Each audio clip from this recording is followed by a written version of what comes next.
It's a playful, department-themed exploration. You're not just looking at it, the animation that is, you're inside of it. I know, right? Yeah, it's very sexy. Yeah. But look,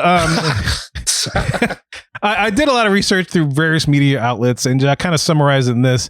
A lot of the outlets are covering the announcement, highlight that this is a return to roots for Hollywood studios, suggesting that it echoes the spirit of the original magic of Disney animation that opened with the park in 1989, which then evolved through the 2000 close in 2015 to make way for Star Wars Launch Bay. Do y'all remember that? Yes. Fondly. Yeah, I used to remember that too. Because here's the thing. They say the 2026 version is not a museum, which of course, they say that with the Disney parks. It's not a museum. Yeah. It's but this is specifically is going to be a playful walk. And this is the thing that takes me back to 1989. They say it's a playful walkthrough with tech-forward surprises and built for family pacing, which is interesting. So it reminds me of 89 where you did walk through. Yes. Yeah. And you can see all the different things. You can see an animator animating. You can see people we're looking at people at work. Yeah. It's like a fishbowl. They were producing movies. Yeah. Yeah. Storyboards. Right. Yeah. It was like going in it was like an artist zoo. That's kind of I remember. Like they all would be like, you're looking at someone like a glass cage is sunched over, just Yeah. And that was always surreal. Every once in a while they'd look up and wave at you and go back to Throw a drawing pencil again. at you. And, Yeah.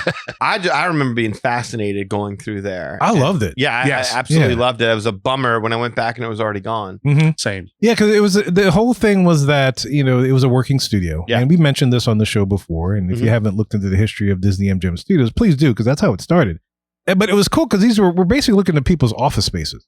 Yeah. It's like if you had an office with one of your walls being glass, somebody was looking to see what you're doing. So you couldn't be Amazon shopping while you're on the clock. No. Which is probably, it was funny because it's probably why people were not at their desk often. They're probably off doing whatever, so they're not in the view of people doing stuff. But I remember Mulan being made. I remember seeing the multi-plane camera demonstration kind of thing that they had. Oh, God. Yeah. He had the video that was really kind of explaining each step of the process too along the way. It was a really magical behind the scenes look that was inspirational. If you were a young kid or even an older kid, or a young adult, even like, wow, I could do this. It kind of stripped away all this. Hey, it's all magic and not hard work that happens here. It's just you wave a wand and boom, magic happens. Yeah, art. Like, no, they kind of stripped it away a little bit, and I appreciated that. Yeah. Yeah. It's interesting because we'll get more into it as we get into the different pieces of it, but it feels like they got rid of the glass for this new concept. Okay. So now that you're, for the sake of speaking, for what we're talking about, you're in the offices now, seeing all the stuff happen. It sounds like they didn't just get rid of the glass, though. They got rid of the animators. They did that too. Yeah, there's that part. We need them. They're all on break. They're all on break or furloughed. I don't know. Furloughed. That strike was tough. Yes, it was very rough. It was very rough. I mean, for an attraction called the Magic of Disney Animation, the magic of Disney Animation isn't the characters; it's the creators. Agreed. Yes. Totally This agree is. with that. Would anyone tune into the Food Network if all they did was show images of food instead of focusing on the craft and the artistry of the chefs who created it? You'd be missing a good piece of it. I mean, that's the thing. It would be like going to eat sushi at Nobu and saying, "Oh, the magic of Nobu is the fish." Well, no, it's the chefs that take a hunk of tuna and turn it into something truly delectable and delightful. And so when you lose the animators and the people who, when they've all left for the day, and it's basically the characters are coming to life, this reeks of kidifying on a level that, I'm going to judge this a little bit more harshly because one, I had a real fondness for the original show, Disney, the Magic of Disney Animation show, and two, I mean, seeing that they could have built Monsters Inc. here, but they chose to build it where Muppet Vision 3D is.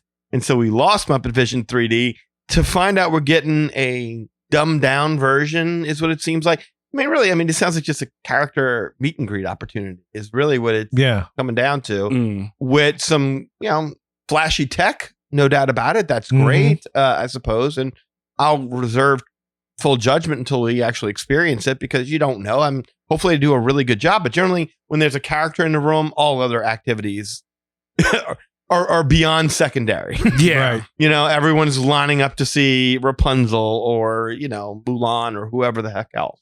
Although I do think it's fun, and I think you mentioned Mulan being there. Yeah. Right? That's for one of the first things I remember. Seeing that they animated that movie there. I think it's great that they chose her as a character to be in there. That's really cool. But I don't know, man. It's just like rolling out characters is not the only way to get kids excited about Disney animation, you know? And let's face it, by the time the kids turn, what, 8 years old, they already know that's not Mickey and Minnie. I mean, well, there's more resources out now yeah. where they can figure out how it's done and not want to rely on such an attraction like that. well, but I mean, it's like, but yeah, like you're basically, they know the characters they're meeting aren't real. They know these are people dressed up. You know, this isn't all real. And I think that you kind of lose something when you decide primarily to just appeal to young children between the ages of what, like before 2, they're scared of the characters, Right. and around 7, that's when they're realizing this is all BS. But I'll go along with it because it's cool.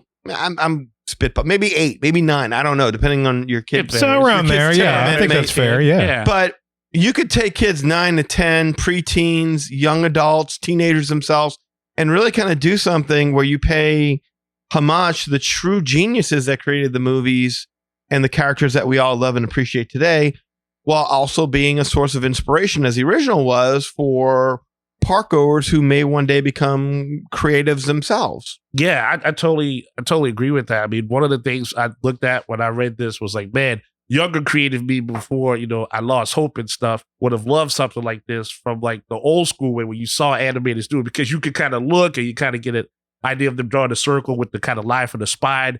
And in art schools, they don't really teach you a certain style of drawing. So this is really the closest that you would get to seeing a Disney animated style piece of work. And yeah, I think it would have been a lot more essential to have the animators there. I was thinking of it more like a meet and greet with the animators, because like you said, once you get older and you want to know how to do this and learn how to, you know, make the magic yourself, it would be good to talk to a person who says, oh yeah, these are the tools we use. This is the, you know, software we use. And then that way you can kind of have a foundation to keep moving forward with it. Yeah, I agree with that. And I think that's the piece that's missing. First of all, from a business standpoint, they don't have to pay benefits to any of the actors that are in there or anything else. So they're saving money that way. I hate to bring that up, but that's exactly what it feels like to me when I heard this. I hear that. But the second thing to your point, Eli, it's like, yeah, it's the human element of watching somebody do it. Mm-hmm. You know, you see another human do it, which means you have hope, or you know, there's a chance for you to be able to do the same thing. That's exactly it. You know, Yeah. I mean, and so that's and as you get older, that human transcends your different ages, and then at some point you can actually have a good conversation with them. You know, when you're younger, you start with the whole circle thing, and you see the guy do the circle, and then the little lines to do the face, and then at some point you can get into more in-depth discussions, which you can only achieve by a human that change as quickly.